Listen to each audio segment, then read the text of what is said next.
Tervetuloa taas tänne Leffahullu-podcastin pariin.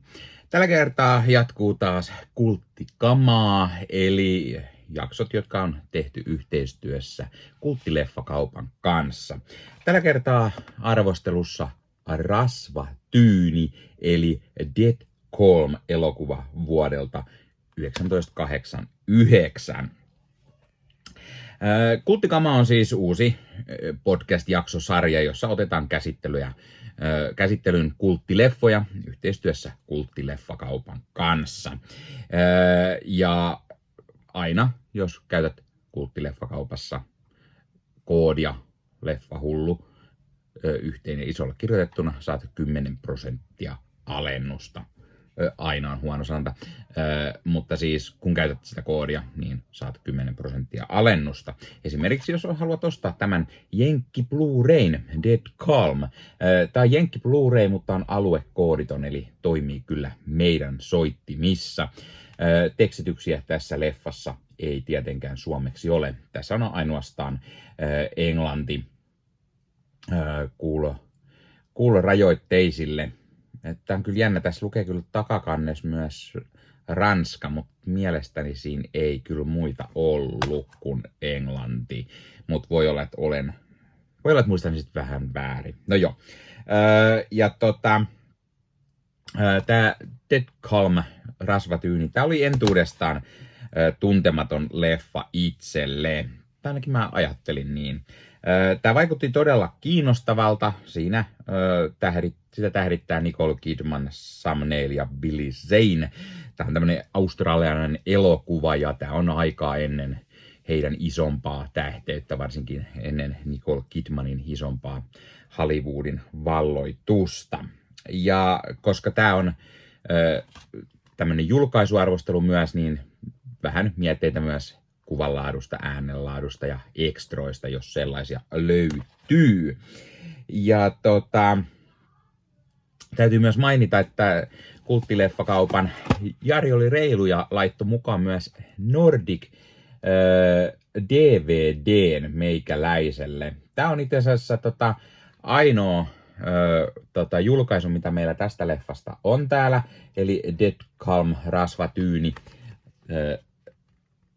En tiedä, ei se varmaan näy kunnolla tuossa, kun on vähän pimeätä, mutta nämä on näitä snapper-caseja ja muuten Nordic, mutta sitten tämä lisätarra tässä alhaalla on suomeksi. Ja tämä on tosiaan leikattu versio, eli tässä Jenkki Blu-rayssa on leikkaamaton versio. Eli 2000-luvun alussa julkaistu tämä Warnerin DVD on Saksassa ja Pohjoismaissa leikattu versio. Ilmeisesti sen takia, että siinä leffassa on väkivaltaa, alastomuutta ja sitten leffan lopussa on yksi semmoinen väkivaltainen kohtaus myös lisänä, minkä takia tästä on vähän leikelty. Eli tämä on siis noin 5 minuuttia lyhyempi versio, tämä meidän kotimainen versio, niin sen takia kannattaa heti mainostaa, että tätä Jenkki Blu-rayta, joka on siis leikkaamaton versio, ja sitä on sen 5 minuuttia pidempi. Eli tämä on semmoinen 96-minuuttinen leffa, eli melko mukava kestoltaan, ei liian pitkä, ei kestä ikuisuuksia, vaan menee tosi mukavasti. Tämä Jenkki Blu-ray on siis 2009 julkaistu, ja tämä on ihan Warnerin omaa julkaisua, eli ei ole minkään muun julkaisema. Ja ennen kuin lähdetään enempää puhumaan, niin täytyy tietty sanoa, että hei, muista, jos katsot YouTubesta, pistä peukkua, pistä kanavatilaukseen, muistutukset kellosta päälle, näitä aina, koska tulee uutta sisältöä, ja se myös auttaa aina kanavaa kasvamaan, kun muistat tilata kanavan. Ja Leffahullu YouTube-kanavalle jäseneksi voi myös liittyä, ja se auttaa myös kanavaa sillä tavalla. Tuet kanavaa ja näet myös aina sisältöjä ennakkoon. Olet varmaan tämänkin videon jo nähnyt ennakkoon. Sitten mennään itse arvosteluun. Eli siis tosiaan Dead Calm. Kyseessä on australialainen leffa, jota tähdittää Nicole Kidman, Sam Neill ja Billy Zane. Ja oikeastaan ne on melko ainoat näyttelijät tässä leffassa. Tässä on muutama hyvin pieni sivurooli, melkein voisi sanoa cameo-rooli, mutta ne ei ole mitään niin kuin tunnettuja näyttelijöitä, vaan melkein vähän niin kuin statisteja siellä mukana, ketä on. Eli tämä on aika lailla 3 näyttelijän leffa, ja nämä sijoittuu periaatteessa vielä yhteen paikkaan. Eli Nicole Kidmanin ja Sam Neillin esittämä tämmöinen aviopari Ray ja John Ingram, ne kokee leffan alussa tämmöisen ison menetyksen ja lähtee vähän niin kuin sitä pakoon purjehdusreissulle sitten. Ja yhtäkkiä tuuliajolle joutunut vene tulee heitä vastaan, ja ainoa elojäänyt matkustaja, tämä Billy Zanein esittämä Huey, ajautuu sitten heidän veneelleen. Ja totta kai tätä toista tuuliajolla olevaa venettä pitäisi vähän lähteä sitten tutkimaan, koska tämä Sam Neillin hahmo John on sitä mieltä, mutta vähän salaa, koska tämä Huey ei oikein tunnu olevan samoilla linjoilla, vähän vastustaa tänne venelle palaamista, mutta miksi ja mitä kummaa on oikein tapahtunut siellä, koska hän kertoo olevansa ainut elon jäänyt. Ja tämä leffa alussa tulee heti semmoinen iso thrilleri fiilis, oikein kunnon thrillerin jännitystä, pikku ehkä kauhu fiboilla. Jostain syystä varsinkin niin tämä Ingramin perhe tai Ingramin pariskunta ja katsoja, niin heti alkaa epäillä tätä Huey-hahmoa. Ja kuten mä sanoin, niin tämä on vähän niin kuin yhden paikan leffa tai yhden paikan tarina, niin nämä tarinat sijoittuu siis pelkästään tähän alukseen tai näihin 2 alukseen. Ja nämä kaikki 3 tekee kyllä tosi hyvät roolit.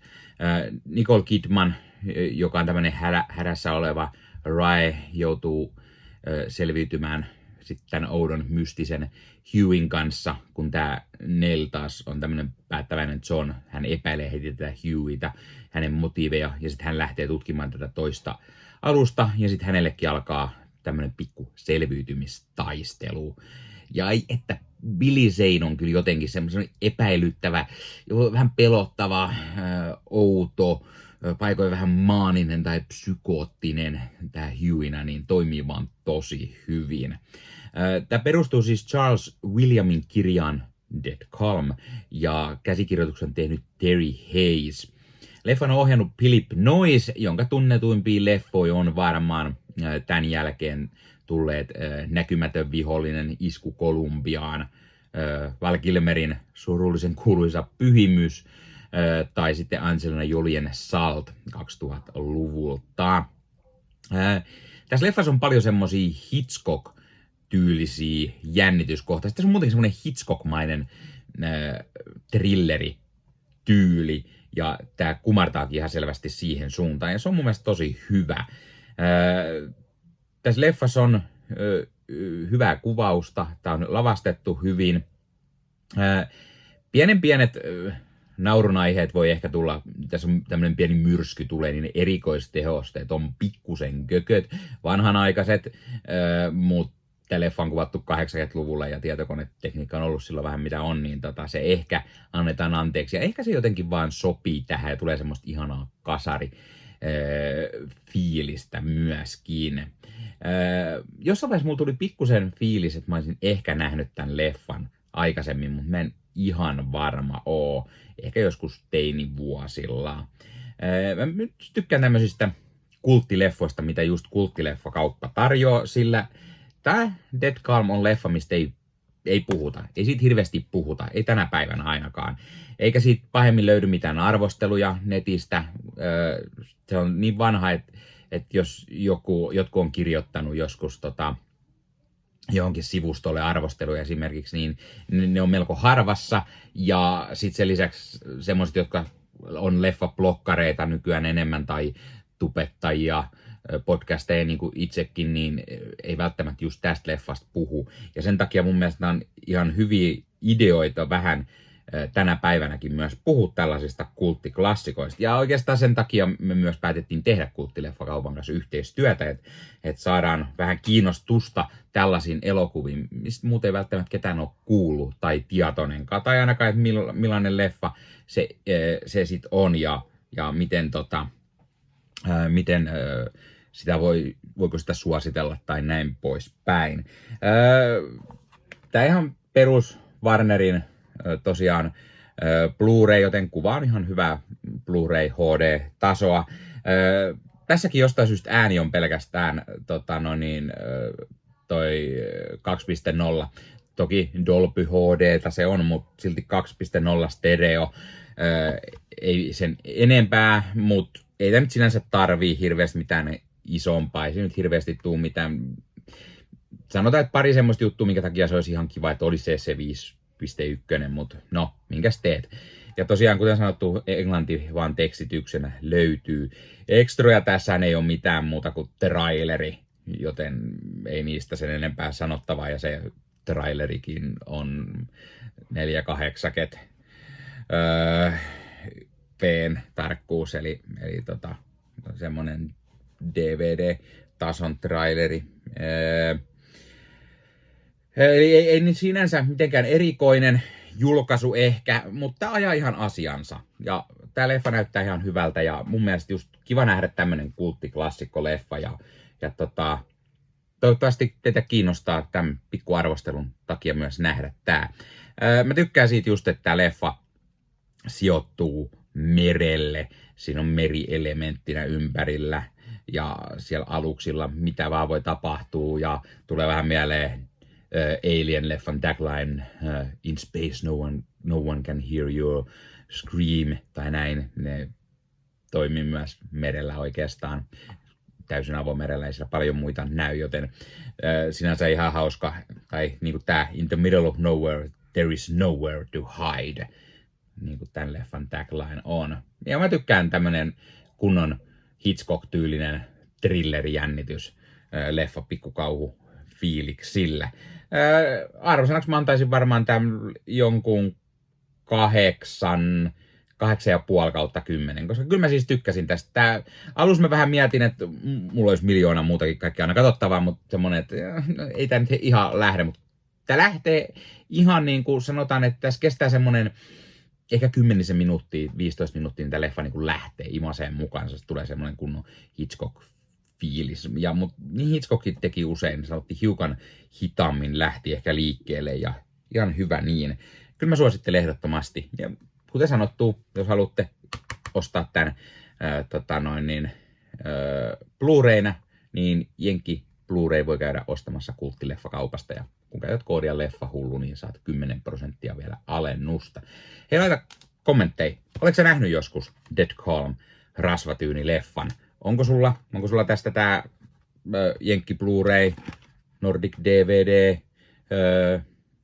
mitä mieltä sä oot leffasta, julkaisuista, tai heräsikö kiinnostus nyt tämän arvostelun myötä tähän leffaan?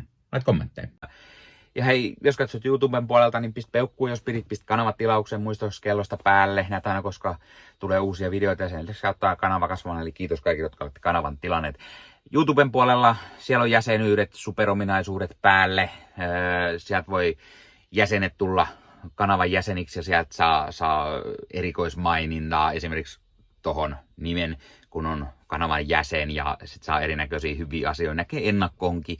Esimerkiksi tämänkin on nähnyt varmasti jo aikaisemmin, jos on kanavan jäsen, tämän videon sieltä, ja muita videoita tulee. Esimerkiksi täällä on paljon täällä leffahuoneessa kaiken näköistä, mistä on tulossa lähiaikoina varmasti video, niin niitäkin näkee sitten ennakkoon, kun on kanavan jäsen. Joskus tulee jopa pelkästään jäsenille tarkoitettuja videoita.